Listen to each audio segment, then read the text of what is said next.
توشہ خانہ کی گھڑی کا شور مچانے والے خود عدالت سے بھاگ نکلے۔ عدالت کو خیال تھا کہ جب پاکستان کے مسائل کا حل گھڑی کی تلاش میں ہی ہے تو کیوں نہ توشہ خانہ کی گزشتہ حکومتوں کا سارا ریکارڈ منگوا کر پاکستان کو سپر پاور بنا دیا جائے۔ عدالت نے حکم دے رکھا تھا کہ سارا گزشتہ توشہ خانہ کا ریکارڈ عدالت کے اندر پیش کیا جائے، مگر حکومت بھاگ نکلی۔ توشہ خانہ کا تماشا لگا کر عوام کو معاشی بدحالی کی تصویر تو نہیں دکھائی جا رہی، مگر اس گھڑی کی دن رات تصویر دکھا کر ہمارا میڈیا خود کو ایکسپوز کرتا رہا۔ گورنمنٹ کی 2 ارب کی گرانٹ کیا منظور ہوئی، ہمارے میڈیا پر نہ کوئی مہنگائی پر پروگرام، نہ کوئی ڈیفالٹ کے اوپر بات، نہ کراچی پورٹ پر پیسے نہ ہونے کی وجہ سے پھنسے ہوئے کنٹینرز پر کوئی رپورٹ یا پروگرام، نہ ہی مائک لے کر لوگوں کے پاس جایا جا رہا ہے۔ بس یوں معلوم ہوتا ہے مسائل کا حل صرف گھڑی کی تلاش میں ہے۔ عدالت نے حکم دیا توشہ خانہ سے سابق حکومتوں نے کب کون سے تحائف لیے، اس متعلق تفصیلات دیجیے۔ تفصیلات وفاق نے دینے سے انکار کر دیا۔ صحافی ثاقب بشیر نے حیرانگی کا اظہار کرتے ہوئے کہا کہ یوں تو حیران کن ہے کیونکہ حکومت اپنے بیانیے پر آگے بڑھ رہی تھی۔ تفصیلات کے مطابق وفاق نے توشہ خانہ سے خریدنے والے تحائف کی تفصیلات عدالت میں پیش کرنے سے انکار کیا۔ لاہور ہائی کورٹ نے توشہ خانہ سے تحائف خریداری کی تفصیلات 16 جنوری کو پیش کرنے کا حکم دیا تھا۔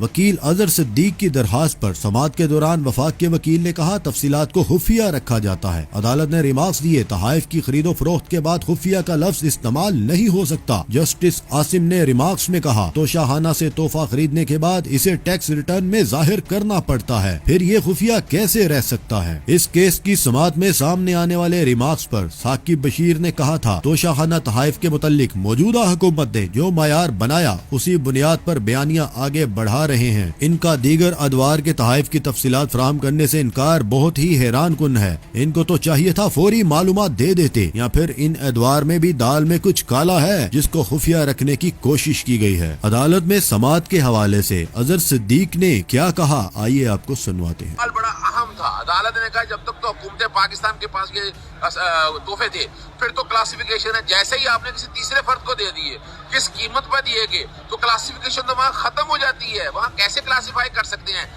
Deputy additional assistant attorney general نے اعتراض اٹھایا کہ یہ انفارمیشن دی نہیں جا سکتی، اس سے دوست ممالک کے تعلقات خراب ہوں گے۔ عدالت کو بتایا گیا کہ بالکل غلط بات کہی جا رہی ہے، وہ تو تعلق جو تحفے دیے ہیں تحفے استعمال کے لیے دیے گئے ہیں، تحفے جب آپ نے استعمال کر لیے جہاں تک پڑے وہاں تک تو ٹھیک ہے، لیکن کابینہ ڈویژن یا کوئی یہ تحفے اپنے پاس رکھ نہیں سکتی ہے، اس کا انکار کر دیا گیا۔ اور پاکستان انفارمیشن کمیشن نے بھی کہا کہ یہ انفارمیشن فراہم کی جائے، مگر یہ انفارمیشن فراہم نہیں کی جا رہی تھی۔